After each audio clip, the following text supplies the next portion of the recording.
लोग सुनते हैं ना तो आपकी बंसी की आवाज को सुनकर हम लोग अपना सुध बुध खोकर बैठ जाते हैं।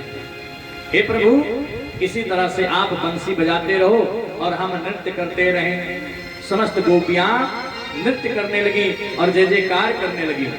अब बाबा भोलेनाथ इधर, बाबा भोलेनाथ भी ताल पर ताल देकर नाच रहे हैं। समस्त गोपियां कहती हैं, ओ तेरी बंसी पे, ओ तेरी बंसी पे जाऊं बलिहार रसिया, मैं तो नाचूंगी तेरे दरबार रसिया।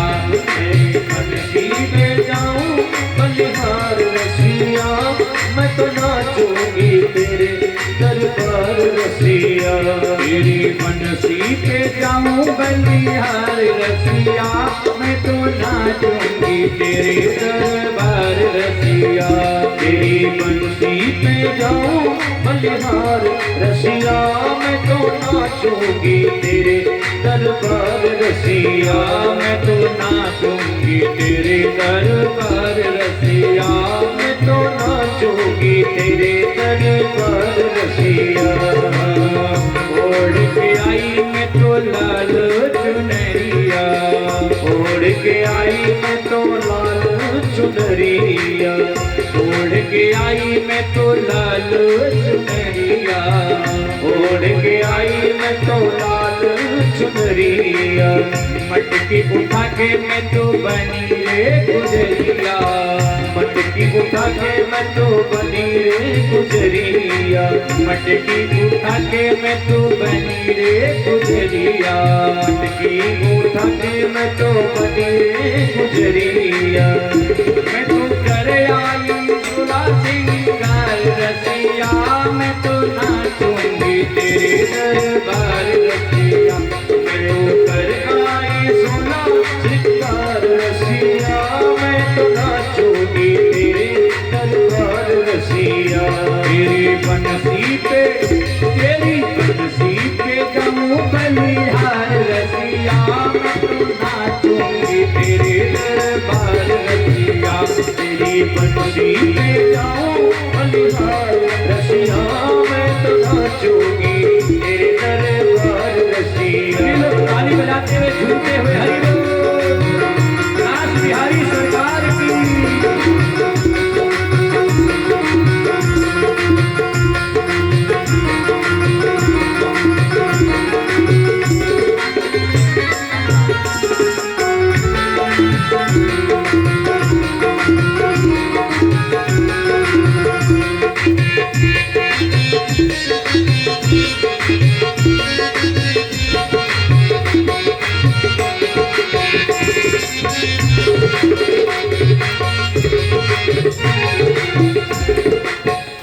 पीछे मैं तो आई अकेली, तेरे पीछे मैं तो आई अकेली, तेरे पीछे मैं तो आई अकेली, तेरे पीछे मैं तो आई अकेली।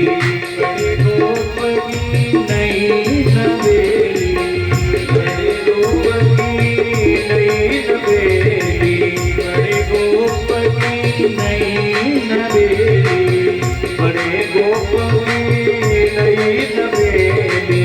आई करने को मनोहार रसिया, मैं तो नाचूंगी तेरे दरबार रसिया। आई करने को मनोहार रसिया, मैं तो नाचूंगी तेरे दरबार रसिया। आई करने को मैं तो मनोहार रसिया, मैं तो नाचूंगी तेरे दरबार रसिया। आई करने को मैं तो मनोहार रसिया, मैं तो नाचूंगी तेरे दरबार रसिया।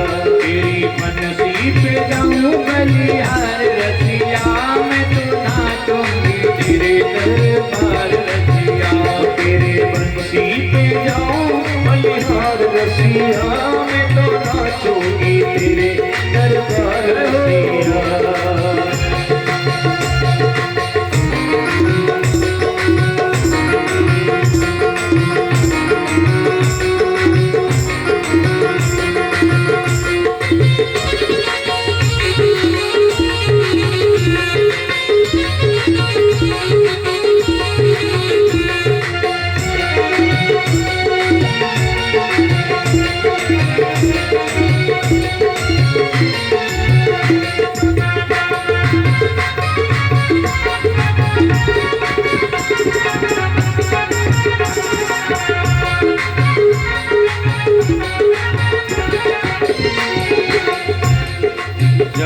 से लगी मोहे तोरी लगनवा, जब से लगी मोहे तोरी लगनवा, जब से लगी मोहे तोरी लगनवा, जब से लगी मोहे तोरी लगनवा, बिसर गया मेरा घर आंगनवा, बिसर गया मोरा घर आंगनवा, बिसर गया मोरा घर आंगनवा, बिसर गया मोरा घर आंगनवा।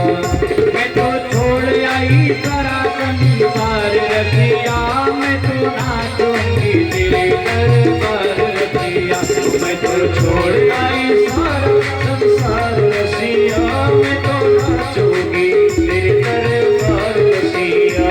तेरी बंसी पे जाऊं बलिहार रसिया, मैं तो नाचूंगी तेरे दरबार रसिया, तेरी बंसी पे जाऊं बलिहार रसिया, मैं तो नाचूंगी तेरे दरबार रसिया, तेरी बंसी पे जाऊं बलिहार रसिया, मैं तो नाचूंगी तेरे दरबार रसिया, तेरी बंसी पे जाऊं बलिहार रसिया, मैं तो नाचूंगी तेरे दरबार रसिया, मैं तो नाचूंगी तेरे दरबार रसिया, मैं तो नाचूंगी तेरे दरबार रसिया, मैं तो नाचूंगी तेरे दरबार रसिया, मैं तो नाचूंगी तेरे दरबार रसिया, मैं तो नाचूंगी तेरे दरबार रसिया, मैं तो नाचूंगी तेरे दरबार रसिया।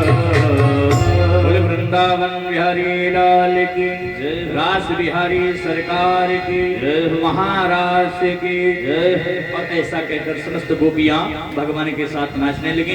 बाबा भोलेनाथ भी बढ़िया से करताल कदम करके नाचने लगे, ठुमका मार मार कर नाचने लगे। और वही रास क्षेत्र में निधि वन में आज भी भगवान गोपेश्वर महादेव के नाम से भगवान विराजमान। बाबा भोलेनाथ का निधि वन में आज भी वहां पर स्थान विराजमान है। कभी भी आप जाइए जहां पर भगवान ने रास रचा था, जिसका नाम निधि वन है, उस निधि वन की ये विशेषता है कि आप नीचे से देखेंगे तो समस्त वृक्ष सूखे दिखाई देंगे, आपको लगेगा कि ये एकदम खत्म है। लेकिन तो ये जब दृष्टि उठाकर ऊपर देखेंगे तो उसमें पत्र पुष्प फल लगे हुए रहते हैं। ये है मधुबन की विशेषता। निधि वन में सायंकालीन 6 बजे के बाद में वहां पर कोई जीव रुकता नहीं है। एक छोटी सी पक्षी से लेकर बड़ा सा बंदर और मनुष्य तक का कोई रुकता नहीं है।